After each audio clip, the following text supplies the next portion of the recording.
আমি দুধ গরম করে রান্নাঘর থেকে ফিরে আসছিলাম, তখনই শাশুড়ি মায়ের ঘর থেকে অদ্ভুত শব্দ শুনতে পেলাম। আমার শাশুড়ি বারবার বলছিল, এখন থামো, আমি ক্লান্ত হয়ে গেছি। আমার আর এতটুকু শক্তি নেই। তুমি খুব শক্তিশালী, কিন্তু আমি দুর্বল। তারপর যখন শ্বশুরের রাগিত স্বর শোনা গেল, শ্বশুর বলছিলেন, চুপ করে বসে থাকো এবং এভাবেই চলতে দাও। এসব শুনে আমি ভয় পেয়ে গেলাম এবং আমার ঘরে চলে এলাম। যখন আমি ঘুমোতে গেলাম তখন ভাবতে লাগলাম, আমার শ্বশুর এত শক্তিশালী কিভাবে? আমারও তো এমন একজন স্বামী চাইছিল। হ্যালো বন্ধুরা, আমার বিয়ে খুব তাড়াহুড়োতে হয়েছিল। একটি ভালো ঘরবাড়ি হওয়ার কারণে আমার বাবা মা বিয়ে থেকে অস্বীকার করেননি এবং আমার দ্রুত বিয়ে দিয়েছিলেন। আমি শ্বশুরবাড়িতে এসে 1 সপ্তাহ হয়ে গিয়েছিল এবং আমি আমার স্বামীর দৈনন্দিন রুটিন ভালোভাবে জানতাম। সে প্রতিরাতেই দুধ পান করতে পছন্দ করত, কিন্তু আমি ভুলে যেতাম। আমি প্রতিবার ছোট ছোট জিনিস ভুলে যেতাম এবং কিছু জিনিসকে বেশি গুরুত্ব দিতাম এবং সেই সব নিয়ে ভাবতে থাকতাম। 3 দিন ধরে আমার স্বামী আমাকে রাতে দুধ আনতে মনে করিয়ে দিচ্ছিল। আমার দুধ পান করার অভ্যাস আছে, কিন্তু আমি আবার ভুলে গেলাম। একদিন আমার স্বামী রাগ করে আমার কাছে এল এবং রাগ করে আমাকে বলল, আমাকে কি প্রতিরাতেই তোমাকে বারবার বলতে হবে? আমি দ্রুত উঠে রান্নাঘরে চলে গেলাম। আমার শাশুড়ি আমার ঘরে ছিল। যখন আমি দুধ গরম করে ফিরে আসছিলাম তখন শাশুড়ি শ্বশুরের ঘর থেকে অদ্ভুত শব্দ আসছিল। শাশুড়ি বারবার বলছিলেন, এখন থামো, আমি ক্লান্ত হয়ে গেছি। আমার আর শক্তি নেই। তুমি খুব শক্তিশালী, কিন্তু আমি দুর্বল। তারপর শ্বশুরের রাগত স্বর শোনা গেল, তুমি কি একটু থামতে পারো না? এসব শুনে আমি হতভম্ব হয়ে গেলাম এবং আমার ঘরে চলে এলাম। যখন আমি ঘুমোতে গেলাম তখন ভাবতে লাগলাম, আমার শ্বশুর এত শক্তিশালী কিভাবে? আমারও তো এমন একজন স্বামী চাইছিল, কিন্তু আমার স্বামী খুব তাড়াতাড়ি ক্লান্ত হয়ে যেত। এই ভাবতে ভাবতে আমি ঘুমিয়ে পড়লাম। সকালে যখন আমি উঠলাম তখন আমার শাশুড়ি রোজের মতো ঘরের কাজ করছিলেন। তার আচরণ একদম স্বাভাবিক ছিল। এমন মনে হচ্ছিল না যে তিনি রাতে এই সব করছিলেন। আমার শ্বশুর একদিন তাড়াতাড়ি কাজ থেকে বাড়ি এলেন এবং সঙ্গে সঙ্গে শাশুড়িকে ঘরে ডেকে নিয়ে গেলেন।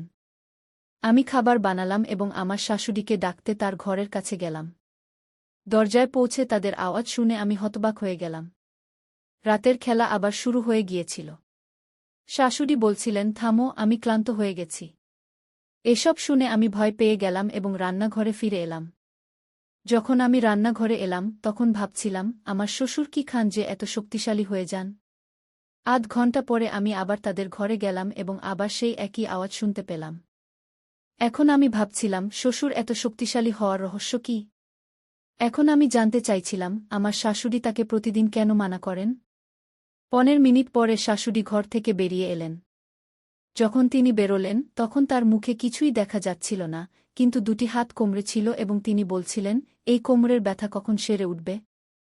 এ শুনে আমি আমার হাসি চেপে রাখতে পারলাম না। এখন আমি জানতে চাইছিলাম, শাশুড়ি তাকে কি দেন? আমার নজর আমার শাশুড়ির উপর ছিল। আমার স্বামী তাদের থেকে খুব আলাদা ছিলেন। তিনি তাড়াতাড়ি ঘুমিয়ে পড়তেন এবং আমি আমার স্বামীর ভালোবাসার আকাঙ্ক্ষা রাত জাগতাম। তখনই আমার নজর শাশুড়ির ঘরের উপর যেত। তাকে দেখে আমি অবাক হতাম যে তিনি এই বয়সেও কিভাবে মজা করতে পারেন। স্বামী তো ঘুমিয়েছিলেন, কিন্তু আমি ভাবছিলাম, আমার স্বামীও যদি আমার শ্বশুরের মতো হতেন। তাদের দরজার কাছে শাশুড়ির আওয়াজ শোনা যাচ্ছিল, এখন থামো, আমাকে ছেড়ে দাও। এ শুনে আমি খুব অস্বস্তি বোধ করলাম। তারপর আমি ভাবলাম, আমাকে তাদের ঘরে গিয়ে দেখতে হবে যে তারা আসলে কি করেন এবং শাশুড়ি শ্বশুরকে কি খাওয়ান। আমি এটি জানার চেষ্টা করলাম, কিন্তু কিছুই জানতে পারলাম না। তারপর আমি ভাবলাম, সেই জিনিসটি ঘরে লুকানো থাকবে। তাই আমি দেখতে চাইছিলাম তারা এখন কি করেন। তারপর আমি উঠে শাশুড়ি শ্বশুরের ঘরে চলে গেলাম। ঘরে আলো জ্বলছিল, এর মানে তারা ঘুমোচ্ছিলেন না। জানালা থেকে আওয়াজ আসছিল, শাশুড়ি বলছিলেন, তুমি আমাকে এই বয়সেও ছাড়ছ না? তুমি জানো এখন আমি ক্লান্ত হয়ে গেছি।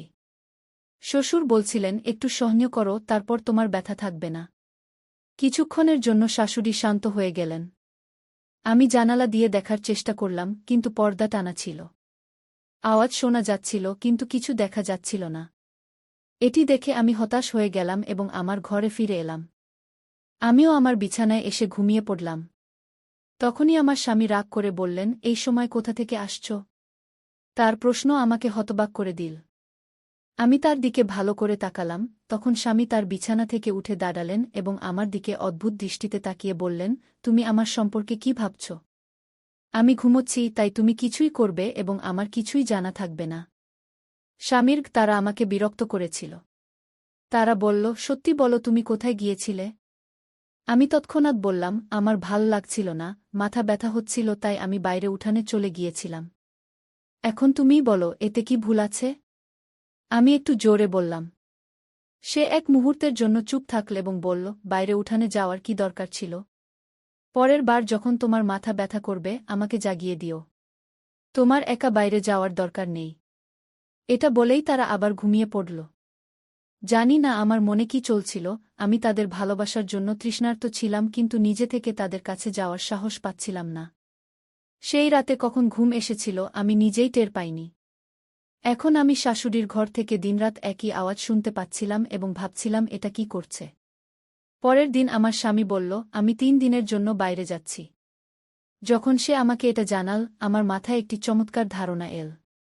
আমি ভাবলাম, দেখি আজ তাদের ঘরে কি হচ্ছে। আমার শাশুড়ি সন্ধ্যায় খাবার খাওয়ার পর বাইরে হাঁটতে যাচ্ছিল এবং তারা দুজনেই পরস্পরের সাথে কথা বলছিল।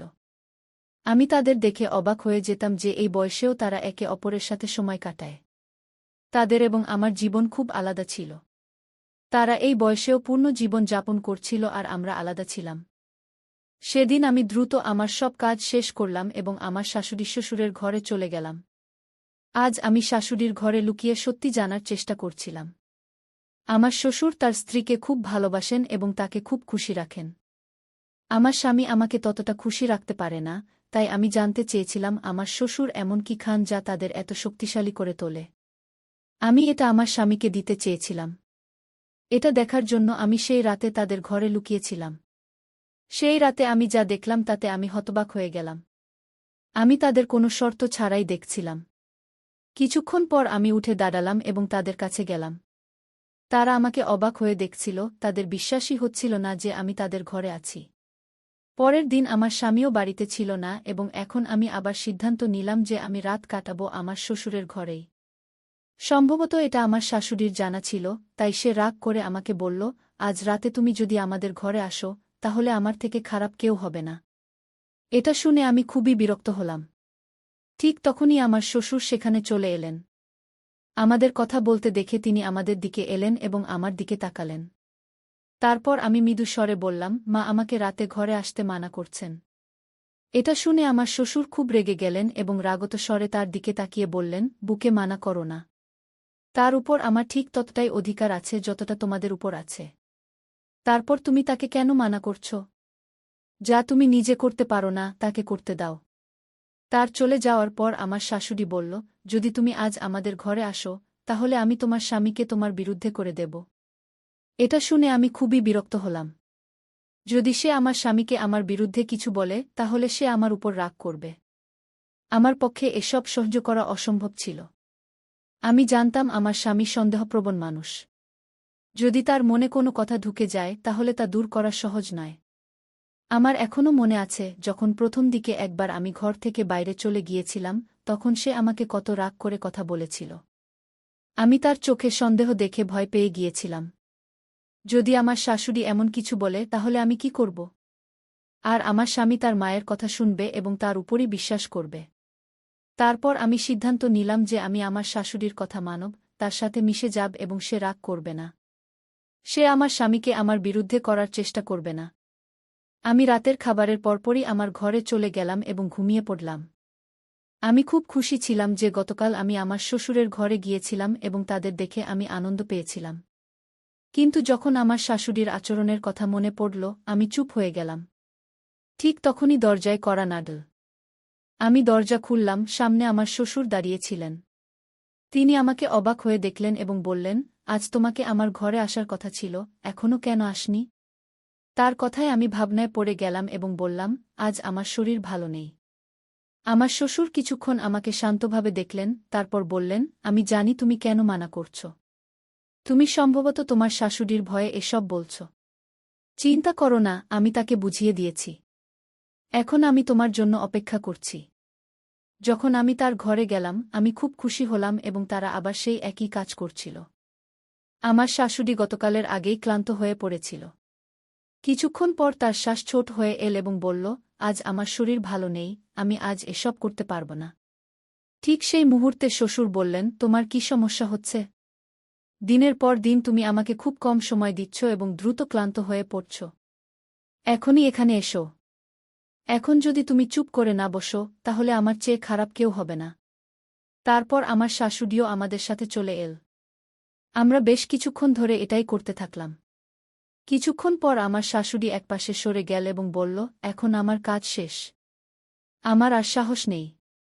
তারপর আমরা দুজনেই এটাই করতে থাকলাম এবং বেশ কিছুক্ষণ পর যখন আমি ক্লান্ত হয়ে পড়লাম, তখন আমার শ্বশুর নিজেই আমাকে বললেন, তুমি খুব ক্লান্ত হয়ে গেছ। এখন আমরা এই কাজ বন্ধ করি এবং কাল ছুটি নিই। এটা শুনে আমার খুব দুঃখ হল যে তারা কাল রাতে কাজ করতে পারবে না। এই ভাবছিলাম যে দরজায় কড়া নাড়ল। দরজা খুললে আমার শ্বশুর বাইরে দাঁড়িয়েছিলেন। তিনি আমাকে অদ্ভুত দৃষ্টিতে দেখলেন এবং বললেন, আজ তুমি খুব সুন্দর দেখাচ্ছ। আমি তার প্রশংসায় লজ্জা পেলাম। তিনি বললেন, চলো আজও কাজ করি। ঘরে এসো, আমি তোমার জন্য অপেক্ষা করছি।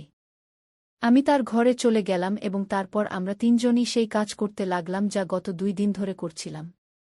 এখন আমার মন বলছিল যে আমাকে এই কাজ প্রতিদিন করা উচিত। পরের দিন আমার স্বামীও বাড়ি ফিরে এলেন। স্বামী আসার পরই তিনি আমাকে তার অস্থিরতাপূর্ণ প্রেমের গল্প শোনাতে লাগলেন। আমার ছাড়া তিনি কতটা অস্বস্তিতে ছিলেন এবং আমি সেখানে কত কিছু মিস করছিলাম। আমিও তার কথায় খুব খুশি হলাম যে শেষ পর্যন্ত সে আমার অনুভূতি বুঝতে পেরেছে এবং আমার অভাব অনুভব করেছে। তারপর আমি আমার মাথা তার বাহুতে রাখলাম এবং আরামে ঘুমিয়ে পড়লাম। এখন আমি প্রতিদিন স্বামীর ঘুমানোর পর শ্বশুরের ঘরে যেতাম। তারপর আমরা মধ্যরাত পর্যন্ত এটাই করতাম। এক রাতে যখন আমি শাশুড়ি শ্বশুরের ঘর থেকে ফিরে আমার ঘরে এলাম, তখন আমার স্বামী খুব রেগেছিলেন। আমার স্বামী আমাকে বললেন, আমি তোমাকে বলেছিলাম যে রাতে ঘর থেকে বেরিজো না, কিন্তু তুমি আমার কথা মানোনি। এখন সত্যি সত্যি বলো তুমি কোথায় গিয়েছিলে? আমি তার পাশে বসলাম এবং বললাম, আমি তোমার মায়ের ঘরে গিয়েছিলাম। এটা শুনে তিনি আশ্চর্য হয়ে গেলেন। তুমি এতক্ষণ আমার মায়ের ঘরে কি করছিলে? তিনি আমাকে সন্দেহের দৃষ্টিতে দেখলেন। আমি বললাম, আমার তার সাথে কাজ ছিল, তাই গিয়েছিলাম। এরপর তিনি চুপ রইলেন এবং কিছু বললেন না। এখন দ্বিতীয় বা তৃতীয় দিন যখন আমি আমার শাশুড়ির ঘরে সুখ নিতে যাচ্ছিলাম, এবারও তারা ঘুমাননি, তখন আমার স্বামী আমাকে জিজ্ঞাসা করতে লাগলেন যে তুমি মায়ের কাছে কি কাজ করতে যাও? আমি কিছু না বলেই যেতে লাগলাম, কিন্তু আমার স্বামী আমাকে টেনে বিছানায় ঠেলে দিলেন এবং রেগে বলতে লাগলেন। আমি তাকে এত রেগে দেখে ভয় পেলাম এবং তাকে বলতে যাচ্ছিলাম যে দরজায় কড়া নাড়ল। আমার স্বামী গিয়ে দরজা খুললেন। সামনে আমার শ্বশুর ছিলেন। তার আমার স্বামীর সাথে কিছু কাজ ছিল, তাই তিনি তার ছেলের সাথে চলে গেলেন। আমি একটা গভীর শ্বাস নিলাম এবং শান্ত হলাম। তারপর কিছুদিন পর এক রাতে যখন আমি শাশুড়ি শ্বশুরের ঘরে গেলাম, তখন সম্ভবত আমার স্বামী ঘুমাননি এবং তিনি আমাকে খুঁজতে খুঁজতে সেই ঘরে চলে এলেন। সামনে আমাদের এমন করতে দেখে তিনি হতবাক হয়ে গেলেন। যখন তিনি আমাদের এক পায়ে দাঁড়িয়ে পূজা করতে দেখলেন, তখন তার মুখ থেকে তীব্র আওয়াজ বের হল, কি হচ্ছে? তখন আমার শাশুড়ি তার অন্য পা মাটিতে রাখল এবং সোফায় বসে বলল, তোমার বাবা কতদিন ধরে এই পূজা করছেন? তার কথা হল যে এক পায়ে দাঁড়িয়ে এইভাবে পূজা করলে ঈশ্বর প্রসন্ন হন এবং মানুষ যা চায় তা সব পায়। আমি দ্রুতই ক্লান্ত হয়ে পড়ি, কিন্তু তোমার স্ত্রী এবং বাবা দীর্ঘসময় ধরে এই কাজ করেন। জানি না কেন এই দুজন ক্লান্ত হন না। এটা শুনে আমার স্বামী আমার দিকে হেসে তাকালেন এবং বললেন, আমার স্ত্রী খুব ভালো এবং কখনো ক্লান্ত হয় না। তিনি খুশি হয়ে এমন বললেন। এটা শুনে আমি লজ্জা পেলাম, কিন্তু তারপর আমার স্বামী সবাইকে বোঝালেন যে এই ধরনের অন্ধবিশ্বাস রাখা ঠিক নয়। যদি সত্যি মন থেকে ঈশ্বরের পূজা করা হয় তাহলে সব ঠিক হয়ে যাবে। বেশ বুঝানোর পর আমার শ্বশুর মানলেন এবং তারপর একজন সাধারণ মানুষের মতো আচরণ করতে লাগলেন। এখন তিনি সকালে স্নান করে ঈশ্বরের ধ্যান করতে লাগলেন এবং আমরাও নিজেদের সংশোধন করলাম এবং ভালোভাবে থাকতে লাগলাম। তাই বন্ধুরা, আজকের গল্প এটাই ছিল। গল্পটি কেমন লাগলো কমেন্ট করে জানাও এবং চ্যানেল সাবস্ক্রাইব করতে ভুলো না।